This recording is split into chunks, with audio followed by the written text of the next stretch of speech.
Hello दोस्तों, मैं आपका बहुत बहुत स्वागत करता हूं आपके अपने channel Indian institute of stock market पर। आज हम बात करने वाले हैं स्पेसिफिक मद्दी के पैटर्न की, जिसे हम कहते हैं बियरिश इंगल्फिंग। अभी सुनिए, आप लोगों को ऐसा लगेगा यहाँ पर कि ये वाला पैटर्न हम पहले से जानते हैं, इस वाले पैटर्न को कैसे इस्तेमाल करना है। मैंने पहले भी इस वाले चैनल पर बियरिश इंगल्फिंग के ऊपर वीडियोस बनाई है, पर दो प्रकार से वीडियोस बनाई जाती है। एक होता है कि हम उसकी बेसिक अंडरस्टैंडिंग देते हैं, फिर हम ये समझते हैं कि बियरिश इंगल्फिंग को कहाँ कहाँ इस्तेमाल कर सकते हैं, उसके क्या क्या सेटअप्स होते हैं। और तीसरी वीडियो होती है जिसमें हम सारी चीजों को कंबाइन करते हैं कि यहाँ पे अगर बियरिश इंगल्फिंग बन गया है तो मुझे कैसे सोचना चाहिए, कैसे एंट्री करनी चाहिए, मार्केट से कितनी दूर चलने के बाद एंट्री करनी चाहिए। ये सारी चीजों के बारे में चर्चा आज अपन करेंगे। हमारा जो है होलसेल फोकस यहाँ पर बियरिश इंगल्फिंग है, पर यहाँ पे हम डिफरेंट डिफरेंट प्रकार के ट्रेड्स कैसे ढूंढे जाते हैं उसके ऊपर भी चर्चा करेंगे। किसकी हेल्प से? बियरिश इंगल्फिंग की हेल्प से। तो चलिए समझना शुरू करते हैं। उसके लिए अपन सीधे चलेंगे चार्ट के ऊपर। तो अभी आप देखो, यहाँ पे मैं आपको एकदम बिल्कुल पूरी ब्लैंक स्क्रीन पे ले आया हूँ। सबसे पहले मैं आपको बियरिश इंगल्फिंग ड्रॉ करके बता रहा हूं। अब ये जो लाल कैंडल है, तो सबने देखा है, लाल कैंडल ढूंढना तो कुछ बड़ी बात है नहीं, पर लाल कैंडल बनने से पहले यहां पर एक हरा कैंडल बना होगा। कैसा बना होगा वो देखना ध्यान से। इसके पहले यहां पे आपको एक ऐसा हरा कैंडल बनता हुआ दिखाई देगा, जो कि कंप्लीटली इसकी जो बॉडी दिखाई दे रही है, इस वाले कैंडल की जो बॉडी है, दिख गई आपको? इसकी जो कंप्लीट बॉडी है, जो कि मैंने आपको अभी ड्रॉ करके दिखाई है, ये पूरी की पूरी इनगल्फ हो जाएगी। किसके द्वारा? इस रेड वाले कैंडल की बॉडी के द्वारा। ये आपको दिखाई दे रहा है, मार्क करके दिखाता हूं। इस रेड वाले कैंडल की बॉडी के द्वारा ये पूरा का पूरा इनगल्फ हो जाएगा। इसी को हम क्या बोलते हैं? बियरिश इंगल्फिंग बोलते हैं। बस इसका कॉन्सेप्ट इतना सिंपल होता है। तो बोले यहां से इतना सिंपल है तो फिर ट्रेड करा कैसे जाता है, अब ये जानते हैं। तो उसके लिए मैं आपको चार्ट पे लेके चलता हूं और बाकी चीजों के बारे में और क्लियर तरीके से बताता हूं। अब देखो, यहां पर मैं सीधे सीधे आपको यहाँ पे चार्ट पे ले आया हूं। अब यहाँ पे अपन बियरिश इंगल्फिंग ढूंढने का प्रयास करते हैं। सबसे पहले तो देखो, एक बियरिश इंगल्फिंग आपको ये दिखाई देगी, यहाँ पे दिखाई दे रही है। ढूंढो कैसे दिख रही है। इसकी बॉडी देखो, यहाँ पे मैं कलर चेंज करता हूं। ये देखो, इसकी बॉडी देखो, पूरी की पूरी इस रेड वाले कैंडल के अंदर में इनगल्फ है। ऊपर से ओपन बराबर है, यानी कि ग्रीन वाले कैंडल का क्लोज और रेड वाले कैंडल का ओपन दोनों लगभग लगभग सिमिलर है। पर उसके बाद जो है नीचे की क्लोज अगर आप देखोगे तो ग्रीन कैंडल की बॉडी कंप्लीटली रेड कैंडल के अंदर में आ चुकी है। अच्छा, इसके पहले एक और चीज देखो, यहाँ पे कॉम्बिनेशन क्या है अब मैं आपको बताने वाला हूं। ये मैंने आपके साथ क्या करा है, एग्जांपल शेयर कर दिया है। अब मैं आपको इसके कुछ कॉम्बिनेशंस बताने वाला हूं। कॉम्बिनेशंस कैसा? बियरिश इंगल्फिंग सिर्फ ऐसे ही नहीं बनती है। जैसे आपने भी हाल देखी ट्रेडिशनल पैटर्न जो देखा कि एक रेड प्रॉपर पूरा कैंडल बनेगा, जो कि ग्रीन कैंडल को प्रॉपर तरीके से अपने अंदर में सबमर्ज कर लेगा। यही होता है। ये जो है एक प्रॉपर ट्रू पिक्चर है इमेजिनेशन के पॉइंट ऑफ व्यू से। बोले फिर इसके अलावा इसके बहुत सारे वेरिएशंस होते हैं। बोले किस प्रकार से? जैसे कि एक अभियान आपने ऊपर देखा कि ऐसा एक हैमर आ रहा होगा, या फिर आप कह सकते हो शूटिंग स्टार, जिसको कि रेड कैंडल प्रॉपर तरीके से पूरा एनगल्फ कर रहा होगा। और इसके अलावा और कौन से कॉम्बिनेशन हो सकते हैं, तो आपको मैं और भी कॉम्बिनेशन बताता हूं। एक ऐसा डोजी का पैटर्न बन रहा होगा और डोजी के ऊपर जो है पूरा का पूरा रेड कैंडल ऐसा इनगल्फ कर रहा होगा। ये वाला पैटर्न बहुत ही डेडली कॉम्बिनेशन होता है। मतलब यहां से कि मध्य आने की संभावना बहुत ज्यादा होती है। क्यों? क्योंकि इसके पहले क्या हो रहा होता है, इसे हम क्या बोलते हैं? इसे हम बोलते हैं इनडिसीजन। कि मार्केट में काफी बड़ा इनडिसीजन चल रहा है। उस इनडिसीजन के ऊपर काफी ज्यादा सेलर्स की हैमरिंग हुई है और यहाँ पे बड़ी वाली सेलिंग हुई है, जिसने ना कि सिर्फ और सिर्फ डोजी की बॉडी के नीचे क्लोजिंग करी, पर साथ में जो है लो के नीचे भी क्लोजिंग कर दी। तो ये क्या इंडिकेट करता है कि मध्य की संभावना ज्यादा है। और इसके अलावा आपको कॉम्बिनेशन ऑफ पैटर्न्स भी मिल सकते हैं। कॉम्बिनेशन ऑफ पैटर्न क्या होते हैं तो वो बताता हूं। कॉम्बिनेशन ऑफ पैटर्न मतलब यहाँ पे ऐसा डोजी बन रही होगी, ऐसा कैंडल ऐसा ऊपर गया होगा, फिर यहाँ पे ऐसा फिर से डोजी बनी होगी, और इन तीनों कैंडल को एक ही बार में इस लाल कैंडल ने पूरा का पूरा निपटा दिया होगा। ये क्या है? ये भी एक प्रकार से बियरिश इंगल्फिंग ही है। ये आपको समझ करके चलना है, ये चीज का ध्यान रख करके चलना है। ये सारा कॉन्सेप्ट अगर क्लियर हो गया है तो अब आप एकदम रेडी हो ये समझने के लिए कि मुझे ट्रेड कहां से करना है।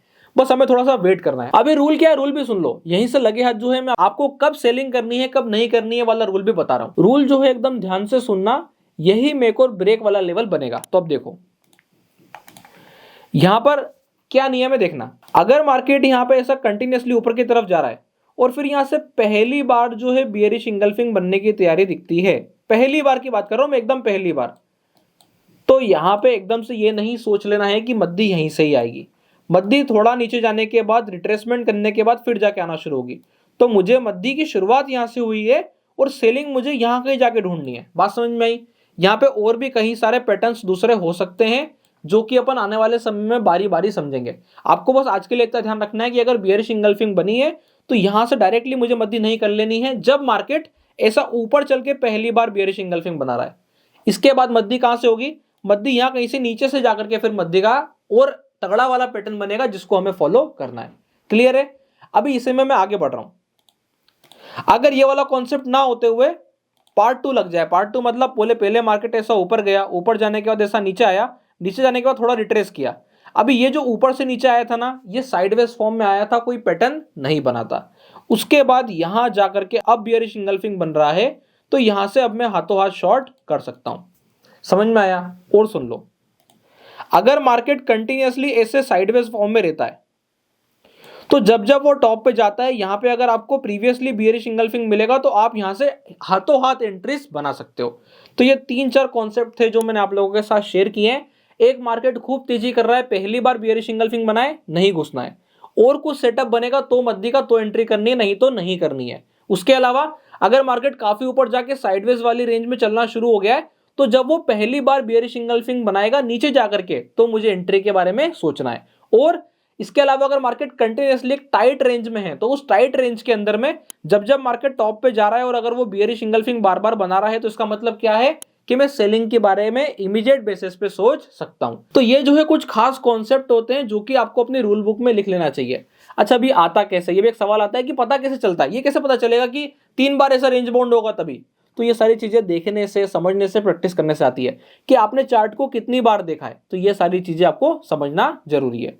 अभी देखो यहां पर मैं और चीजें क्लियर करता हूं। अभी देखो यहां पर ये वही वाला सिनेरियो रिपीट हो रहा है। कौन सा वाला सिनेरियो? यहां पे अगर आप देखोगे तो ये मार्केट इस वाली जगह पे 2-2, 3-3 बार आता है। अब मैं आपको खुद मेरा पर्सनल व्यू बता देता हूं।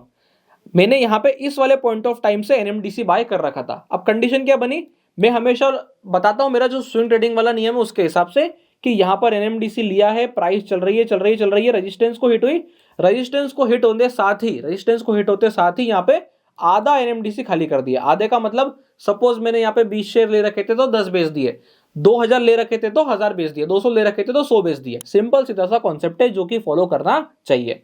और बाकी का आप क्या कर सकते हो, आधे पे या फिर कॉस्ट टू कॉस्ट पे स्टॉप लॉस लगा के बैठ सकते हो। ऐसे में क्या होगा, अगर पूरा स्टॉक वापस से घूम भी जाएगा तो मेरे पास आधे का प्रॉफिट हमेशा बुक होगा। तो बोले क्लियर है?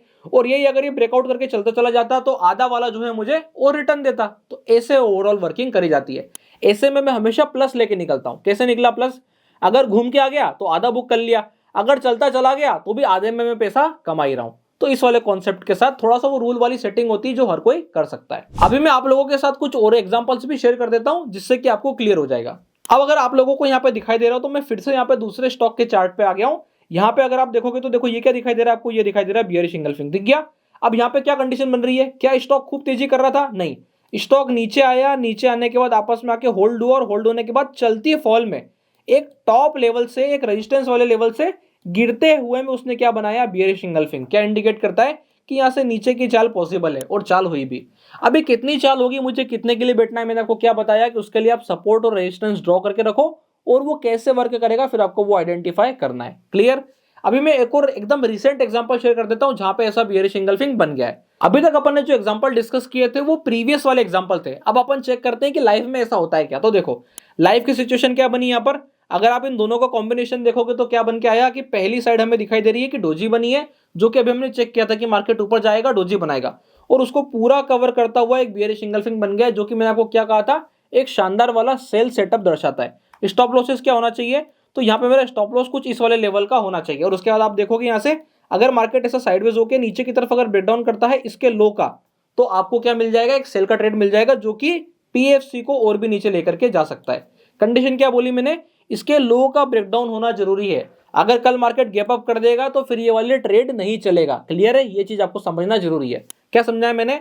मार्केट ने ऊपर से बियरिश इंगल्फिंग बनाई, बोले बहुत बढ़िया, अभी उसके लो के नीचे एक बार ट्रेड को निकल जाने दो, उसके बाद हमें एंट्रीज के बारे में सोचना है। अगर कल गैप अप होता है तो अवॉइड द ट्रेड। सिंपल सीधा सा रूल है, उसके हिसाब से हम वर्किंग कर सकते हैं। ये था ओवरऑल सिनेरियो जब हम बात करते हैं स्पेसिफिक कैंडल पैटर्न को देखते हुए ट्रेड करने को। अभी इसमें एक चीज नोटिस कर लेनी है और ध्यान रखना है, बिल्कुल लिख लेना है। ये सिर्फ और सिर्फ बियरिश इंगल्फिंग की बात हुई है। क्या ऐसे ही मैं इवनिंग स्टार की बात कर सकता हूं? हाँ बिल्कुल। क्या ऐसे ही मैं पियर्सिंग पैटर्न की बात कर सकता हूं? हाँ बिल्कुल। ये तो मद्दी के सिनेरियो पे, तेजी के सिनेरियो पे फिर बुलिश इंगल्फिंग आ जाएगी, बुलिश किकर आ जाएगा, बुल शेष आ जाएगा। इसके अलावा यहाँ से जो है हम बुलिश आरामी की बात कर सकते हैं। तो क्या इन सारे पैटर्न को एक साथ कॉम्बिनेशन में देखना चाहिए? तो जी हाँ, बिल्कुल। अभी क्योंकि मेरे को ये स्पेसिफिक बियरिश इंगल्फिंग का पार्ट कवर करना था, इसलिए मैंने आप लोगों को समझाया है। नहीं तो आप यहाँ से मद्दी और भी कई सारे सिनेरियो से पकड़ सकते हैं। ये चीज का ध्यान रखते हुए ही अपने को वर्किंग करनी है। आई होप आप लोगों को वीडियो अच्छी लगी होगी। वीडियो अच्छी लगी हो तो वीडियो को लाइक कीजिएगा, चैनल को सब्सक्राइब कीजिएगा। इसके अलावा अगर आप लोगों ने अभी तक अपना डीमेट अकाउंट नहीं खुलवाया है तो डिस्क्रिप्शन के नीचे लिंक मिल जाएगा, आप जाके अपना डीमेट अकाउंट ओपन करा सकते हैं। तब तक के लिए बहुत बहुत धन्यवाद।